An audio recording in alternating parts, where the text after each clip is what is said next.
Continuar nuestra serie de estudios acerca de este libro. Romanos capítulo 1, nos quedamos en el versículo 16. Y vimos en la última clase, el domingo pasado, que no es posible que un cristiano se avergüence de la palabra de Dios. Esto es algo absurdo cuando el cristiano conoce el poder de la palabra de Dios. Mientras nosotros no sepamos el poder que contiene este libro, pues claro que nos vamos a avergonzar y muchas veces hasta pena nos va a dar decir a la gente que somos cristianos. Pero una vez que nosotros podemos entender el poder de la palabra, es todo lo contrario, ya se nos hace tarde para ir prontamente al mundo a decirles Jesucristo vive. Y en el versículo 16 nos quedamos donde dice las palabras, porque no me avergüenzo del evangelio, porque es poder de Dios para salvación, y dice, a todo aquel que cree. Este poder es para todo aquel que cree, al judío primeramente y también al griego, porque en el evangelio la justicia de Dios se revela por fe y para fe, como está escrito, mas el justo por la fe vivirá. Vamos a ver nosotros que la condición para que una persona pueda entrar al reino de los cielos es creer. Vuelvo a repetir, la condición para que una persona sea salva no es hacer buenas obras, ni tampoco es hacer sacrificios, ni pertenecer a una religión. Nosotros necesitamos comprender que el mensaje del evangelio va directamente a los corazones de las gentes, invitándoles a creer en lo que Cristo hizo en la cruz del Calvario. Ahora, hace como unos 4 meses, me acuerdo que acercó uno de nuestros discípulos y me dijo, Armando, fíjate que el otro día yo era un muchacho joven de 5 meses en Cristo, fui a una iglesia católica. Y en la mitad de la misa, me paré con el sacerdote y le pregunté enfrente de todos, oiga Señor, de acuerdo a usted, ¿cómo se entra al reino de Dios? Y él se volteó y le dijo, pues hijito, ya lo sabes, cumpliendo los 7 sacramentos. O sea, bautismo, extremaunción, confirmación, santos óleos, etcétera, etcétera. Y entonces él le contestó y le dijo, bueno, ¿en dónde está eso en la Biblia? Y entonces comenzó una discusión y acabó la misa y los dos seguían enfrascados en esta discusión. Pero este muchacho tan joven de 5 meses de haber nacido en Cristo, pudo llegar con esta persona al final y decirle, fíjese usted que la Biblia nos dice que la condición para entrar al reino de los cielos es creer en la obra de Jesucristo. Entonces esta persona le contestó al muchacho y le dijo, mira muchachito, qué fácil la pones tú. ¿Cómo que creer? Pues yo creo en Cristo y todos los que estamos aquí en esta iglesia creemos en Cristo. Y el muchacho se acercó y les dijo, es que ustedes no han entendido lo que significa creer. Vean ustedes Romanos capítulo 10. Muchos creen que creer es un asentamiento intelectual de la persona de Cristo. Y si no entendemos qué significa creer en Cristo, cualquiera en esta mañana puede decir, pues entonces yo voy al reino de Dios, porque yo creo que Cristo existió. Yo creo que fue crucificado. Yo creo que Él es el Hijo de Dios inclusive. Y sin embargo, irte al infierno. Entonces, ¿qué significa creer en Cristo? Dice Romanos 10, versículo 9. Que si confesares con tu boca que Jesús es el Señor y creyeres en ¿dónde? Ya tenemos un poco más de luz, ¿verdad? El creer es con el corazón. Si con el corazón creemos que Él realmente vive y Dios le levantó de los muertos, ¿qué dice? Será salvo. Entonces vamos nosotros a comprender en esta mañana que cuando la Biblia nos dice a todo aquel que cree, está el Espíritu Santo diciéndonos que el creer en Cristo significa creer no intelectualmente que Él existe, no creer intelectualmente que Él murió en la cruz del Calvario, sino que cuando yo lo acepto intelectualmente y no baja a mi corazón, no le puedo confesar con mi boca. Les voy a dar una ilustración más sencilla. Yo durante mucho tiempo usé Alberto Veo 5 para lavarme el pelo. Y llegó una persona un día y me dijo, Armando, ¿por qué no usas Silkins? Y yo le dije, bueno, porque yo estoy convencido en mi corazón que es lo mejor para mi cabello. Entonces esta persona me dijo, bueno, hasta que tú no trates el champú Silkins, no vas a poder comprender y hacer la comparación. ¿Por qué no lo tratas? Entonces un día compré Chapul Silkins, me comencé a lavar el pelo con Silkins, y no le estoy haciendo propaganda a Silkins, es un ejemplo nada más. Yo no tengo que ver nada con Silkins ni con BO5. Entonces probé el shampoo Silkins y me dio resultado. Entonces cuando me dio resultado, yo iba con otras personas, y por estar yo convencido que el Silkins era mejor que el BO5, a las personas yo les decía, les confesaba, les hablaba y les decía, usa shampoo Silkins. Pero ¿ustedes creen que una persona que no está convencida va a recomendar un producto? Entonces, para que yo esté convencido de algo, ¿cómo tengo que demostrarlo? Confesándolo con mi boca. Si yo a mi familia y a mis amistades y a mis primos y a mis vecinos no les confieso y les digo, Cristo es el Señor. Fíjense lo que dice Romanos versículo 9, que si confesares con tu boca que Jesús es el Señor. La palabra Señor aquí, la palabra griega, kurios, con K, y significa amo total y absoluto. ¿Qué estamos entonces nosotros diciendo cuando confesamos que Él es el Señor?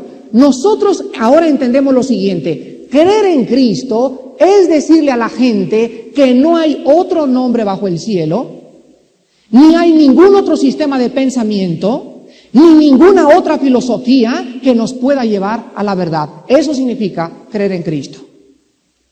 Yo conozco personas que me dicen, yo creo en Cristo, y siguen teniendo ídolos. ¿Ustedes creen que están convencidas? No están convencidas.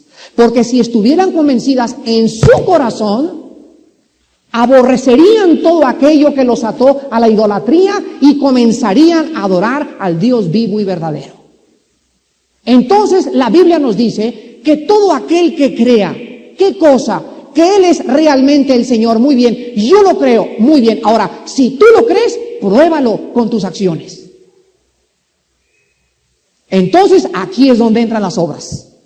Pero las obras no me van a llevar al cielo. Yo tengo que creer en Cristo en mi corazón y estar convencido que Él es el Señor, que Él vive. Y cuando yo estoy convencido, escuchen lo siguiente, yo comienzo a vivir una vida diferente. Creer en Cristo, entonces vean ahora 1 de Juan capítulo 5, creer en Cristo significa entonces creer con el corazón lo que Él ha hecho por nosotros y comenzar a vivir una vida diferente. Si yo estoy diciendo, usa Silkins, y nunca me lavo el pelo con Silkins, yo no estoy convencido de lo que yo mismo creo. Ayer les decía en la conferencia de Explo 85, les decía a los jóvenes que nuestra conducta, nuestra manera de hablar, nuestra conversación va a estar influenciada por dos factores. Vuelvo a repetir, todo lo que nosotros hagamos o todo lo que nosotros digamos está influenciada por dos factores. Escuchen esto, vamos a ser influenciados por presiones externas o por principios internos. ¿Escucharon? Si yo hablo y hago lo que hago, lo estoy haciendo ¿por qué? ¿Por la presión de los que me rodean? En mi familia, si yo no hablo de Navidad en Cristo, ¿por qué no lo hice? Por la presión de mi familia. Me dio miedo testificarles. ¿No es verdad? Ahora, si ustedes creen que yo estoy convencido de Cristo en mi corazón y tengo un principio y una convicción interna, no me va a importar la presión externa. Porque mi principio interno es más grande que la presión externa que el mundo ejerza sobre mi persona. Entonces me levanto sobre la presión y el principio interno que me domina hace que este principio manifieste y comience a divulgar el nombre de mi Señor. Por eso un cristiano que no tenga principios, un cristiano que no tenga convicciones, me refiero a cosas que lo dominen internamente, no puede vivir una vida externamente. Si yo estoy convencido de que mi esposa tiene que ser la única mujer que yo tengo que tener en mi vida, si yo estoy convencido de eso, no veo a otras mujeres. Entonces, si yo veo a otras mujeres, es que mis convicciones son muy superficiales. Si yo estoy convencido como un joven cristiano que no debo poner un pie en una discoteca, ni siquiera paso por la discoteca, porque sé que el simple hecho de pasar por la discoteca va a ser demasiada presión para mi vida para poder resistirla. Pero si tengo un convencimiento interno y tengo presiones internas que me dicen, Armando, sé santo porque yo soy santo, comienzo a vivir una vida separada del pecado. Por eso los cristianos son las personas que tienen convicciones. Quiero decirles que fuera en este mundo de un cristiano, ninguna persona en este mundo tiene convicciones. Decía Abraham Lincoln, el gran presidente de Estados Unidos, no hay ningún hombre que no se le pueda poner precio. Y estoy de acuerdo con Abraham Lincoln, excepción de los cristianos. Cualquier otro hombre y cualquier otra mujer en este mundo tiene un precio. Llévale al precio y lo pones a bailar el break dance. En 1 Juan capítulo 5, versículos del 10 al 12, la Biblia dice, el que cree en el Hijo de Dios, o sea, el que está convencido, el que en su corazón realmente, profundamente sabe que Cristo vive y que ha comenzado a cambiar de una manera de vivir, el que cree en el Hijo de Dios, dice la Biblia, tiene el testimonio en sí mismo. El que no cree, a Dios le ha hecho mentiroso, porque no ha creído en el testimonio que Dios ha dado acerca de su Hijo. Escuchen esto, Cristo viene al mundo y nace. Los reyes son guiados por una estrella, la estrella de Belén, demostrada arqueológicamente y demostrada científicamente y astronómicamente. Después Cristo vive una vida santa, una vida pura, muere en la cruz del Calvario, pero en el ministerio de Cristo se acerca un día a Juan el Bautista y en ese momento se abren los cielos. ¿Y qué fue lo que pasó? ¿Quién habló? El Padre. ¿Y qué estaba diciendo el Padre? El Padre estaba dando testimonio de que Él era el Hijo de Dios. Cuando Buda fue a que le echaran agua, jamás se abrió el cielo. Lee el Maharinivana Sutta de Buda, lee el Ramayana, lee el Popo, lee los Vedas, y no hay ningún libro sagrado que diga, se abrieron los cielos y se oyó una voz que dijo, este es mi Hijo bien amado. Ahora bien, después de que el cielo se abrió, el Bautista era un hombre conocido por todos, y todos reconocían que era profeta de Dios el Bautista. Entonces el Bautista dijo, he aquí el Cordero de Dios que quita el pecado del mundo. ¿Se dan cuenta? Ya había dos testimonios de que Él era el Mesías. Número uno, la voz en el cielo. Número dos, el testimonio de Juan el Bautista. Y entonces los fariseos se acercan y le preguntan a Jesucristo, oye, quiero que nos digas, ¿quién te ha dado autoridad para hacer las cosas que hacen? Y escuchen ustedes, aquí fue el clímax de la apostasía y el clímax del rechazo a la verdad. Cristo se acerca y les dice a los fariseos, yo les voy a hacer otra pregunta, y si ustedes me la contestan, yo les voy a decir con qué autoridad hago lo que estoy haciendo. Y entonces Cristo les dijo a los fariseos, ¿el bautismo de Juan de quién fue? ¿De los hombres o del cielo? Y comenzaron comenzaron los fariseos a darse vuelta y a voltearse unos a otros y a decirse, oye, si decimos que es del cielo, fíjense ustedes, si decimos que es del cielo, entonces aquí tenemos que caer de rodillas. Y si decimos que el bautismo era de los hombres, nos van a apedrear. Porque toda la gente tenía al Bautista como un profeta de Dios. Y en ese momento vino el colmo de la cobardía intelectual. Así le llamo yo, cobardía intelectual. ¿Y saben ustedes lo que le dijeron? No sabemos. No sabemos. ¿No te has acercado con algunas personas en tu familia que te digan lo mismo? O sea, realmente te pueden decir, ¿sabes qué, Señor Jesucristo? No queremos creer en ti. De plano. Pero los fariseos eran cobardes. Y en ese momento Cristo les contesta, pues yo tampoco sé de quién me ha dado autoridad. Y entonces Cristo les demuestra que las evidencias sobraban, que ellos no querían creer. Y es lo mismo que nos pasa ahora, dice la Biblia, el que no cree a Dios le ha hecho mentiroso, porque Dios nos dio testimonio en el cielo. Con Juan el Bautista, al morir en la cruz, en las profecías cumplidas, en la armonía de su palabra de Dios y sobre todas las cosas, sobre todos los testimonios que Dios nos ha dado, oh Dios, a cada cristiano ha dado el testimonio en su corazón que nos dice, yo sé a quién he creído. Aquí en mi vida yo sé que Él vive. Y esto no lo puedo explicar. Es como decirle a un ciego de qué color es el color rojo cuando nunca ha visto el color rojo. Sería inexplicable. No existiría ninguna analogía para poder explicarle a un ciego el color rojo. El que no cree a Dios le ha hecho mentiroso. ¿Por qué? Porque Dios ha dado testimonio en el cielo, debajo de la tierra y sobre la tierra, que Él es el Cristo, el Hijo del Dios viviente. ¿Ven ustedes por qué el que no cree es condenado? Ahora vean ustedes Juan 3:16. Todos se lo saben de memoria. Juan 3:16.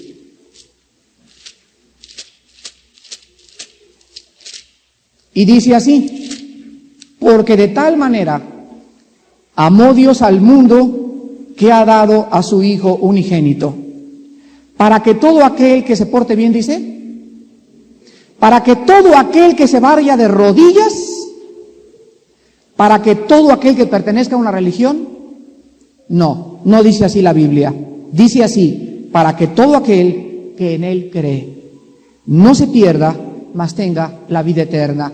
Entonces, si ahorita salimos aquí a México y le decimos a la gente, ¿crees en Cristo? El 95% de las gentes nos van a decir que sí creen en Cristo. Pero ya encontraron ustedes la diferencia entre creer intelectualmente y creer bíblicamente. Creer intelectualmente es aceptar su persona como un hombre que vivió. Creer bíblicamente es una vida cambiada. Tú no me puedes decir, yo creo en Cristo, si tu vida no ha sido cambiada. Y si no has abandonado la dianética y la brujería y los gurús y las religiones y los ídolos y estás dedicando tu vida 100% a Cristo, porque tú no puedes servir a dos amos. Yo me acuerdo una vez que estaba en Cuautla, estábamos en una casa y había unas personas ahí que eran brujas, pero brujas a la alta escuela. No se imaginan, una señora toda chimuela con los ojos así, con la escoba. Una señora muy decente. Y me acuerdo que se acercó su hija y me dijo, Armando, ¿qué crees? Mi mamá quiere recibir a Cristo. Le dije, qué lindo que quiera recibir a Cristo. Y acabó el estudio bíblico y en ese momento le dije a la señora, ¿quiere usted recibir a Cristo? Y dijo, sí, lo quiero recibir. Y todas las hijas, aleluya, gloria a Dios. Y entonces le dije otra pregunta a esta señora, usted quiere recibir a Cristo y quiero decirle algo, antes de que usted reciba a Cristo, ¿renuncia usted a la brujería? Y me dijo, no. ¿Se dan cuenta? Ella quería a Cristo y quería ponerlo con todos sus dioses. Tenía Dios el niño de Atoche, Dios Santa Juana, Dios la bruja y Cristo un Dios más. ¿Por qué no? Vamos a aceptar otro Dios y lo ponemos con los demás. ¿Se dan cuenta? Esta es la aceptación de la gente. No han entendido el Evangelio. Y es nuestro deber explicárselos. Cuando tú recibes a Cristo, tú tienes que renunciar a la bola de cristal y a las limpias y a los gurús y a la dianética y a la filosofía, porque Él es el Curios, el Señor. Y mientras no haya ese abandono del pasado, la persona no se ha convertido.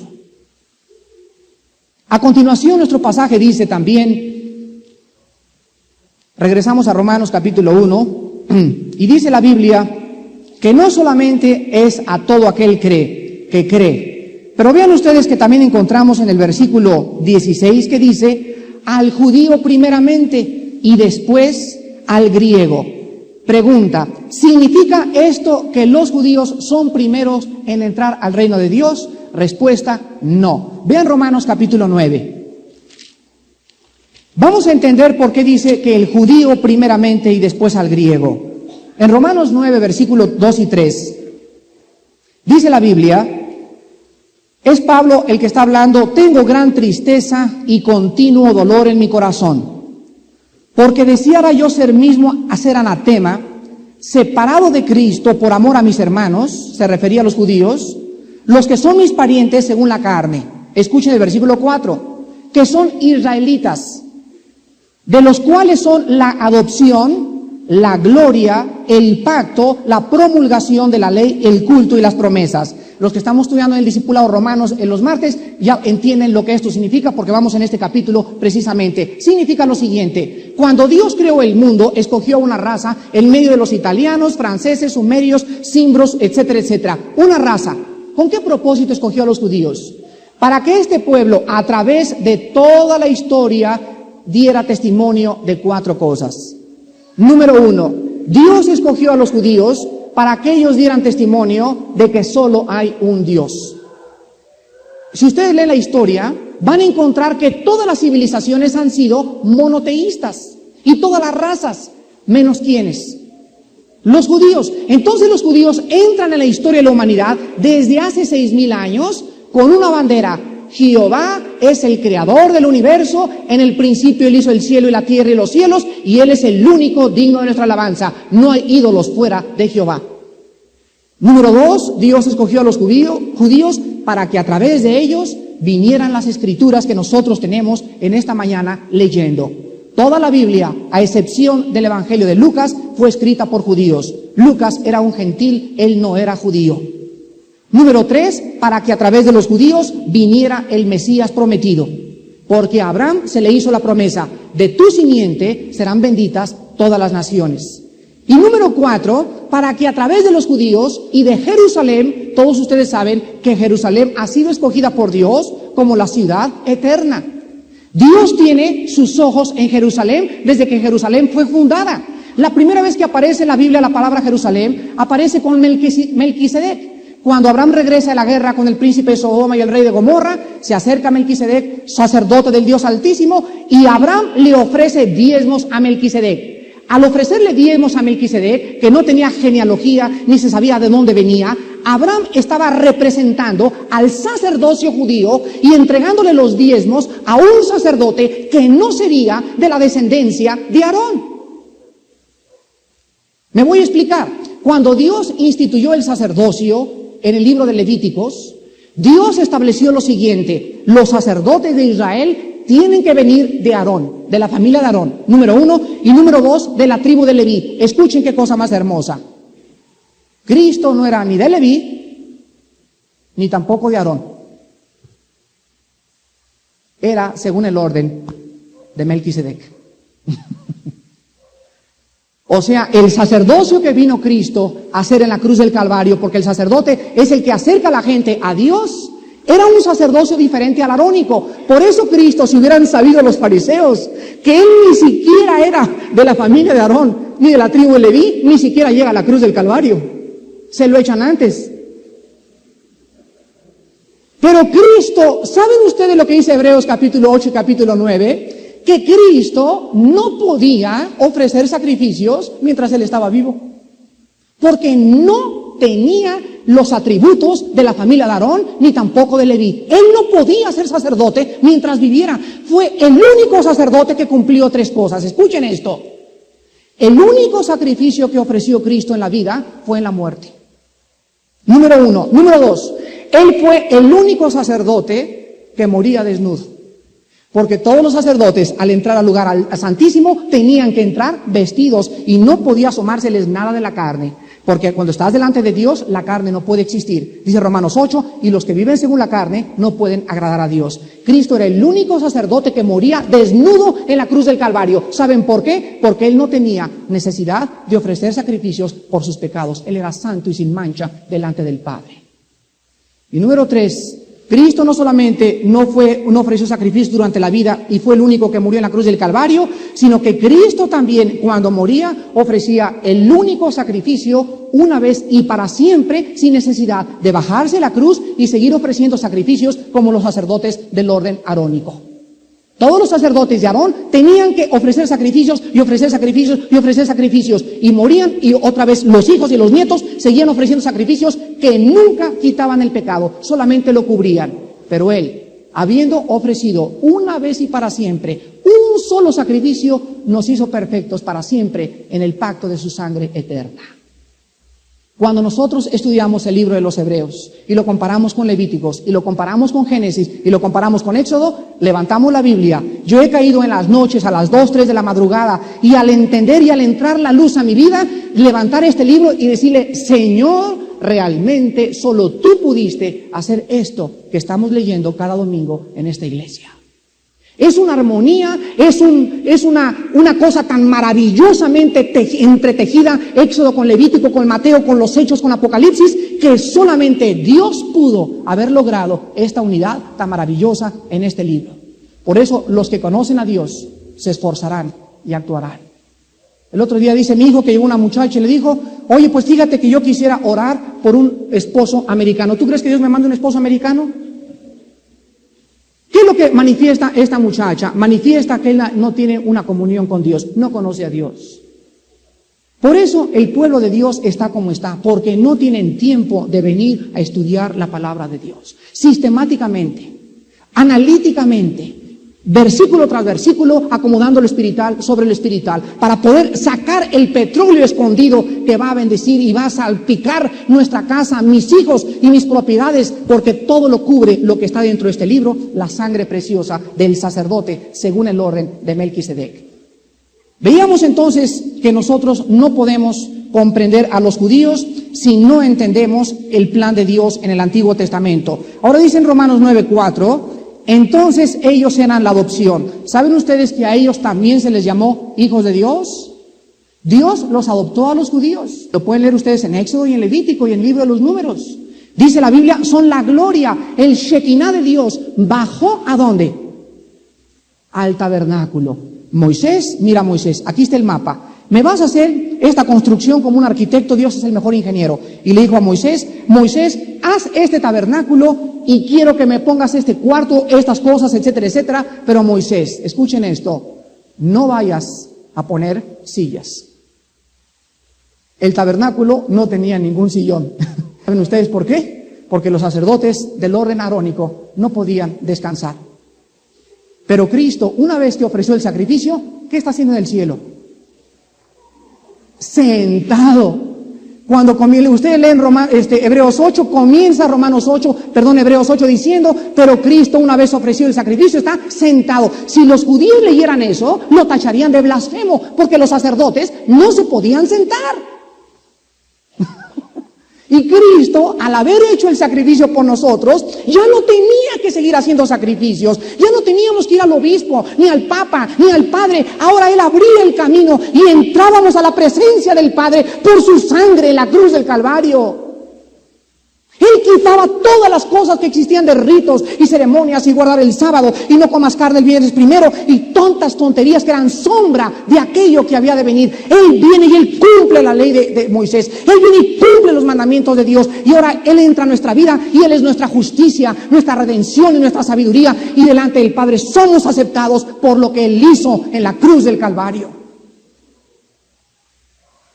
Ellos entonces, los judíos, eran los que tenían la adopción, la gloria y el pacto y la promulgación. Y por eso lean Lucas 24. Cristo dio órdenes que el evangelio comenzara a ser predicado a los judíos. Primero a los judíos. Y el evangelio fue predicado primero a los judíos. Lucas 24:27 dice así. Y comenzando desde Moisés y siguiendo por todos los profetas, les declaraba en todas las escrituras lo que de él decían. Aquí vemos entonces que los apóstoles tenían que ser testigos primero de Cristo, comenzando ¿en dónde? ¿En Chalco? Y me seréis testigos cuando haya venido el Espíritu Santo en ¿dónde? Jerusalén. ¿Después qué sigue? Samaria, la región circunvecina, y después lo que sigue, y después hasta lo último la tierra. Pero el evangelio tenía que ser propagado en círculos concéntricos. Primero el centro de los que Dios había escogido. Dice Juan 1, a lo suyo vino. ¿A quién se refiere? A los judíos, a lo suyo, a su pueblo. Pero los suyos no le recibieron. Y ahora sí, más a todos los que le recibieron, los deja a aquellos que vino y se voltea a los gentiles y nos extiende las manos manchadas de sangre y nos ofrece la salvación que se le ofreció al pueblo judío, volteándose hacia nosotros y ofreciéndonos su sacrificio a todo aquel que cree. Entonces, no significa en Romanos 1 que la presente dispensación debamos evangelizar a los judíos, pues esto sucedió al principio nada más de cuando el evangelio comenzó a ser propagado. Regresamos a Romanos y leamos el versículo 17. Romanos 17. Porque en el evangelio la justicia de Dios se revela por fe y para fe, como está escrito, mas el justo por la fe vivirá. Vamos a entender nosotros aquí la palabra, en primer lugar, justicia. La palabra que se usó aquí, justicia, es la palabra griega, dikai osune, con K. Dikai osune. Y significa lo siguiente: lo que es correcto, o lo que es justo delante de Dios. Esta palabra dikaiosune ocurre 92 veces en el Nuevo Testamento, de las cuales 36 veces ocurre en el libro de Romanos.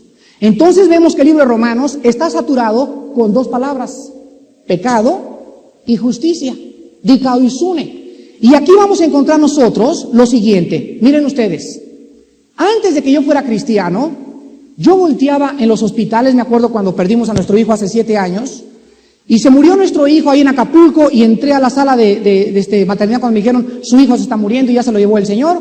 Me acuerdo que eran las monjitas, ¿verdad? Tan lindas, señoras estas que llegaron ahí conmigo. Oiga, señor Alducin, pues hay que echarle agüita a su hijo porque si no se va al limbo. Me acuerdo que me dijeron.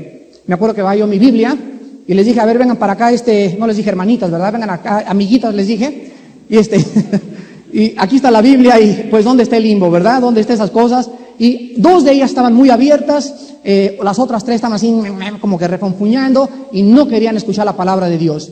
Pero me acuerdo que llegó el cirujano y entonces cuando yo hablaba con las monjitas en la sala de afuera del quirófano, me dijo el cirujano, mire señor Alducin, usted me ha estado testificando antes de que yo internara a su esposa, pero quiero que me acompañe aquí por favor a la sala de los niños. Y me enseñó a 2 niños deformes, 2 niños monstruos, y me dijo, si usted, ¿qué permite que salgan con estas cabezas? Me acuerdo que me hizo esa pregunta. Y después me he encontrado personas y me han dicho, Armando, ¿tú realmente crees que Dios es justo? Mira las guerras, ven, acompáñame a Biafra, acompáñame a Tepito, acompáñame a la Lagunilla para que veas cómo están los damnificados muriéndose de frío, sin comer y sin nada. ¿Tú crees que Dios es justo? Ahora, muy bien. Como Dios sabía que nosotros tenemos un concepto equivocado de su justicia, y por naturaleza todos nosotros acusamos a Dios de ser injusto, ¿no es verdad? Yo lo hice miles de veces y era uno de mis impedimentos para aceptar la fe cristiana, porque yo no podía concebir en mi mente que Dios fuera un ser injusto permitiendo las atrocidades que me rodeaban en el mundo que vivimos. Muy bien, Dios sabiendo que nosotros le acusamos de injusto y que si nosotros pudiéramos ir al tribunal del universo, lo sentaríamos en un banquillo de los acusados y nosotros nos convertiríamos en el gran jurado y el acusado sería Dios, entonces Dios hace todo lo contrario. Y Él nos muestra su justicia. Esta justicia de Romanos 1:17 no se refiere a el atributo de Dios como justo, sino se refiere a la justicia que nos es imputada por la fe en Jesucristo. Esto es muy importante para los que les guste la teología. Repito, no se refiere 1:17 al atributo de Dios como Dios es justo. Aquí no se refiere a esto. La justicia de Dios se manifiesta desde el cielo, significa que cuando Dios ponía a Cristo en la cruz del Calvario y Cristo extendía sus manos, Él santo, manso, sin haberle hecho mal a nadie, sin haber calumniado a nadie, sin haberse defendido, en ese momento cuando Él moría, justamente, ¿cómo moría? ¿Cómo? Moría injustamente. El bueno por los malos, el justo por los injustos.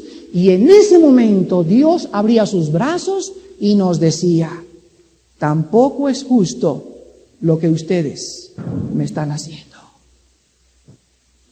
No es justo que yo haya sacrificado al que no tenía que sacrificar, y ustedes creen que al hacerme esto yo podía perdonarlos.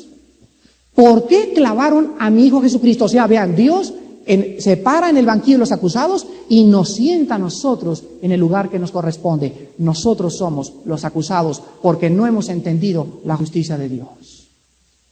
Entonces Dios se para y todos comenzamos a retroceder y nos voltea la canica, como dicen los jóvenes, y nos pone el dedo Dios y me dice, tú, Armando, fuiste culpable de que mi Hijo Jesucristo muriera en la cruz. ¿Qué contestas? Sí, Señor. No cabe la menor duda. Soy un pecador.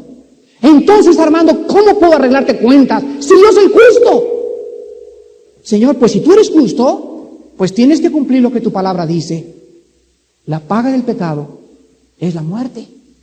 Entonces levanto los ojos al cielo y le digo, Dios, cuando yo veo que yo soy el acusado y que tú me estás acusando y que mis pecados merecen la muerte, no me queda más que decirte, Señor, ten misericordia de mi pecador. porque no voy a poder quitarme este pecado, ni aunque me lave con Lieja, ni con Ariel, ni con Foca. Entonces Dios voltea y me dice, mira Armando, lo que hice en la cruz del Calvario. Y veo a ese hombre, él que no conoció pecado, por nosotros hizo pecado, para que nosotros que merecíamos el castigo y nosotros que merecíamos el infierno, fuéramos hechos la justicia de Dios en él. Entonces Cristo muere y me dice, Dios, Armando, lo único que tienes que hacer ahora es hincarte, ver el sacrificio de Cristo, aceptarlo en tu corazón a través del Espíritu Santo y entender que su sangre preciosa y el nombre de mi Hijo es lo que yo he escogido para que la humanidad pueda conocer mi justicia. Entonces, al recibir a Cristo, ¿qué cosa recibo? ¿Qué cosa recibo? La justicia de Dios. Pero fíjense lo que dice el versículo 17. En el Evangelio, o sea, al predicar yo el Evangelio, yo estoy predicando que Dios es justo al haber matado a su Hijo, pero dice se revela, o sea, se manifiesta, se da a conocer, ¿cómo? Por la fe. La justicia de Dios la entiendo hasta que Cristo entra a mi vida. Y entonces voy ahora a un hospital y veo a un niño monstruo y el doctor me dice, Armando, Dios es un Dios injusto. Yo le volteo la píldora y le digo, le repito las palabras de Deuteronomio capítulo 32. No es de Dios la mancha, es de sus hijos. Generación perversa y maligna, así me pagáis. Doctor, Dios no hizo este niño con cara de sapo. Esto es un degeneramiento del pecado de nosotros, de nuestras propias injusticias, de nuestro propio degeneramiento, de las pastillas que tomó la madre, del alcoholismo de su tatarabuelo. Y el doctor me contesta, pero esta criatura, ¿qué culpa tenía? Pues si usted, doctor, siembra usted una calabaza con semillas podridas, van a salir calabazas podridas. Usted no tiene la culpa al haber sembrado la semilla, pero la ley de la siembra y la cosecha tiene que cumplirse. Y usted tiene que entender que para poder recoger una cosecha limpia, usted tiene que sembrar una semilla limpia. Ahora, esos niños que han nacido sin cabezas, ¿ustedes creen que sufren? ¿Ustedes creen que no es mejor irse al cielo niño que irse grande? Una vez un estudiante de filosofía me dijo, Armando, ¿cómo es posible que Dios permita que tantos niños se mueran de hambre? Y yo le dije, cuando viene la inanición, aquí hay varios doctores que me pueden apoyar, cuando viene la inanición en una criatura, se les inflama el estómago de una forma desproporcionada. Y entonces el niño comienza a perder inmediatamente, escuchen esto, cuando viene el hambre, lo primero que viene es el oscurecimiento o el ofuscamiento de las facultades mentales. El niño se convierte en un animalito. De tanta comida que les hace falta, ya su cerebro no funciona, ya no piensan, no reconocen a la mamá, se vuelven unas plantas y en ese estado se mueren y se van inmediatamente a la presencia de Dios. ¿Qué prefieren ustedes? ¿Seguir viviendo 60, 70 años en este valle de sombra de muerte y tener cáncer y dolores de cabeza y vivir en el smog y que tu hijo se vuelve drogadicto y que tu esposa te puso los cuerninini y que tu trabajo es... ¿Qué prefieres? ¿Irte al cielo niño o irte grande? Entonces, ¿por qué llamas injusticia que un niño chiquito se vaya cuando es la bendición más grande que un niño se vaya al cielo? ¿Se dan cuenta? Nuestra perspectiva de la justicia está distorsionada porque nosotros le llamamos injusto a lo que a nuestros ojos, a nuestra perspectiva, a mi mente ofuscada es injusto, pero a los ojos de Dios es diferente, porque la Biblia dice, lo que los hombres tienen por sublime delante de Dios es como abominación. Es preciso pues que nosotros, vean ustedes Lucas capítulo 16, versículo 15, que Dios tenía de alguna manera que mostrarnos que Él era justo y darnos su justicia. Lucas 16, 15, es Cristo el que está hablando y dice, entonces les dijo, Lucas 16, 15, vosotros sois los que ¿qué? O sea, nosotros nos hacemos justos a nuestros propios ojos. Yo no he sido malo, yo siempre he comulgado, nunca le he robado a nadie, me voy a ir al cielo, ¿ven? Nosotros, a nosotros mismos, desde nuestra perspectiva, nos hacemos justos. Pero dice Cristo, y a vosotros mismos delante de los hombres, mas Dios conoce vuestros corazones, porque lo que los hombres tienen por sublime delante de Dios es abominación. Pues en esta tarde puede venir una prostituta y ponerse a mi lado izquierdo. Una prostituta, María Magdalena. Y de este lado, a mi derecha, sacamos a una señora católica, comulgona, se va a la villa, etcétera, etcétera, y aquí está Dios en medio. Y a nuestra perspectiva, a nuestros ojos, ¿quién es pecadora? Pues la prostituta. ¿Cómo no? ¡Qué prostituta! Dios me ampare, Virgen Santísima María del Cobre. ¡Que ni entre a mi casa! ¡Tuchi, tuchi! Y aquí delante entra la señora Richelieu.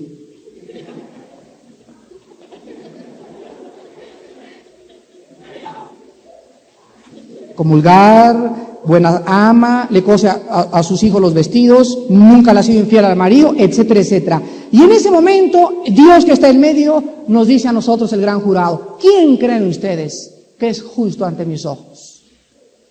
La prostituta está al lado izquierdo diciendo: Padre, no merezco ni siquiera de mi vida que me perdones, pero ten misericordia de mí, porque soy una pecadora. Y la otra dice: gracias, Señor, porque no soy como esa. Gracias, Señor, porque siempre he sido buena mujer, nunca le he sido infiel a mi esposo, etcétera, etcétera. Y entonces el juez aquí en medio levanta la voz y nos dice: ustedes son el jurado, ¿a quién declaro justa? ¿Qué le contestaron los discípulos? La que reconoció que era pecadora. Y entonces Cristo contestó y les dijo: asómbrense, señoras y señores religiosos, las prostitutas y las rameras van delante de ustedes, religiosos, al reino de mi Padre. Y la señora Richelieu: ¿cómo puede ser? No es posible.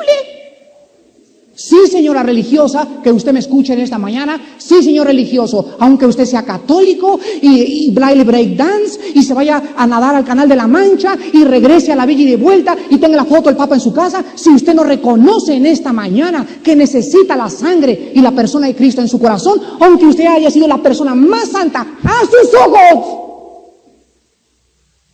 usted, dice la Biblia, se va a ir al infierno.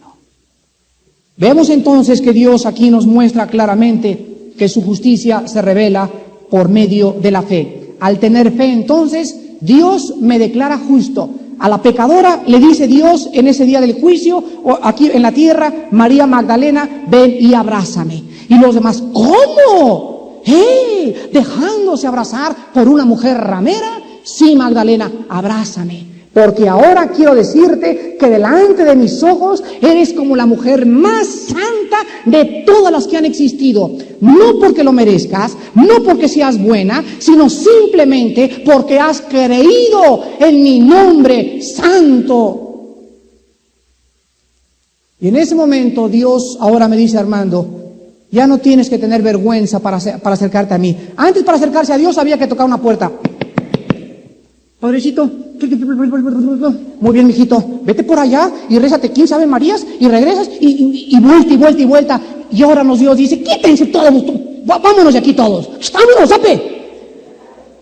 La puerta está abierta, no impidáis que entren, porque ellos tienen más derecho y más justicia que vosotros, guías de ciegos, que no entráis ni tampoco dejáis entráis a los demás. ¿No sabéis que la puerta la ha abierto ahora mi Hijo Jesucristo? Ahora podemos entrar con confianza, sin intermediarios, sin vírgenes, sin santos, sin ángeles, en el nombre de Jesús, porque es el nombre sobre todo nombre. Y Dios me dice en esta mañana: ahora eres justo, mi justicia te le he dado, y te veo ante mis ojos como un ser sin mancha y santo ante todo el mundo. ¿Por qué? Porque has creído en el nombre del unigénito Hijo de Dios. Hermanos, todo esto se encuentra en el Evangelio.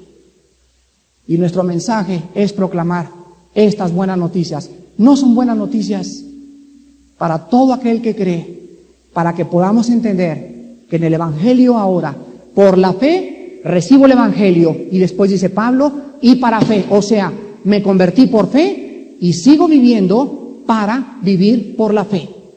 Entonces la justicia de Dios se recibe por la fe en Cristo, y después de que por mi fe yo me recibo la justicia de Dios, tengo que comenzar ahora a vivir, mas el justo por la fe vivirá, de lo cual voy a hablar el próximo lunes. Inclinemos el rostro. Padre Santo, cuántas maravillas nos revelas en tu palabra y cuántas cosas están escondidas de tantas personas tan ignorantes que gritan: no le creas. Gracias, Señor, porque tu justicia no la podemos entender hasta que no nos convertimos. No podemos entender tampoco las cosas que tú tienes escondidas para nosotros, pero que sin embargo aquellos que no han visto y aquellos que no han oído y aquellos que nunca en su corazón han sentido lo que sienten cuando tu palabra es predicada, son las cosas que tú tienes escondidas para los que te aman. Señor, ¿cómo podemos descubrir todo esto si no estudiamos tu palabra? ¿Cómo podemos entender y cómo podemos defender la fe si no conocemos tu palabra? Oh Dios, gracias porque ahora somos justificados por medio de la fe. Y como consecuencia inmediata, el resultado inmediato de esta justicia que tú nos regalas al creer en Jesucristo, tenemos paz para contigo. Ya no somos tus enemigos. Ya tu ira no está sobre nosotros. Ahora nos quieres bendecir la entrada y nuestra salida, nuestro fruto, nuestros vehículos, nuestras propiedades, porque hemos sido comprados por la sangre de tu Hijo. Oh Dios, tu pueblo no ha comprendido lo que es vivir por fe. No ha comprendido qué pasó en ese monte Calvario. Y el mecanismo de la salvación es tan complicado, aparentemente, que tú lo has hecho de esta manera para que dediquemos nuestro esfuerzo y usemos nuestra mente ¿a qué cosa? A meditar en la obra de Cristo. La obra de la expiación nos llevaría volúmenes y volúmenes y volúmenes sin que pudiéramos jamás acabarlos. Porque es maravillosa la forma como tú has podido preparar nuestras mentes para comprender tu justicia. Oh Dios, gracias porque ahora sabemos que de dónde vienen las guerras y los pleitos no son de vosotros mismos, nos dice tu palabra. Las guerras, las enfermedades, el degeneramiento del ser humano tiene una causa, el pecado del ser humano. La rebelión de nosotros contra ti, y nosotros después nos volteamos y a ti te acusamos de lo que está pasando, cuando nosotros tenemos que reconocer que la paga del pecado es la muerte, que estamos bajo tu juicio y que la única forma de salvarnos del juicio eterno y de tu ira en esta tierra es poniendo nuestra fe en Jesucristo. ¿Cuántas personas en esta mañana han venido por primera vez sin antes haber comprendido la salvación?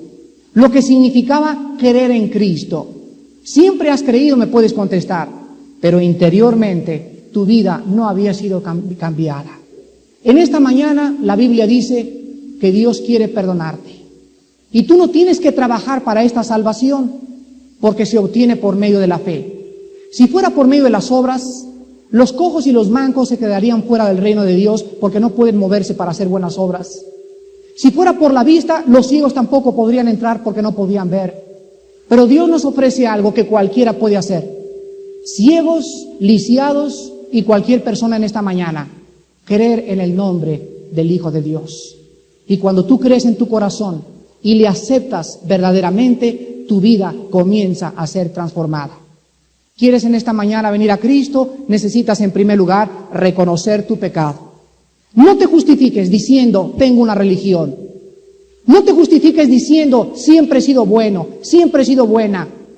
No seas bueno a tus propios ojos. La Biblia dice, por cuanto todos pecaron y están destituidos de la gloria de Dios. No hay justo ni aún uno delante de Dios. No hay quien haga el bien. Todo mundo se desvió del camino. No hay temor de Dios delante de tus ojos. Pero Dios en esta mañana te ofrece su justicia, su justificación por la fe en Jesucristo. Arrepentirse del pecado entonces significa reconocer que tú eres pecador. Que así tengas religión y así te hayas portado bien, tú mereces el infierno. En segundo lugar, necesitas creer que Jesucristo es el Mesías, el Cristo de Dios, el único nombre. Ya no hay vírgenes, ni santos, ni intermediarios. Él es el único nombre dado bajo el cielo a los hombres en que podamos ser salvos. Y en tercer lugar, ábrele tu corazón.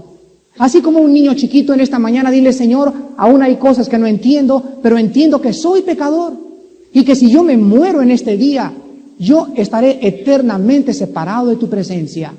Ábrele tu corazón a Cristo esta mañana. Dile, Señor Jesús, entra a mi vida. Te recibo por primera vez como mi Señor y mi Salvador. Y las personas que en esta mañana quieran hacer esta decisión por primera vez, yo les pido que lo hagan, hoy que sus vidas y corazones han sido preparados por el Espíritu Santo. Y ahí desde tu lugar, Las personas que quieran esta mañana venir a Cristo y entregarle sus vidas por primera vez, les voy a pedir que levanten su mano. Ahí desde tu lugar, levanta tu mano. Gracias. Y dile, Señor, te necesito.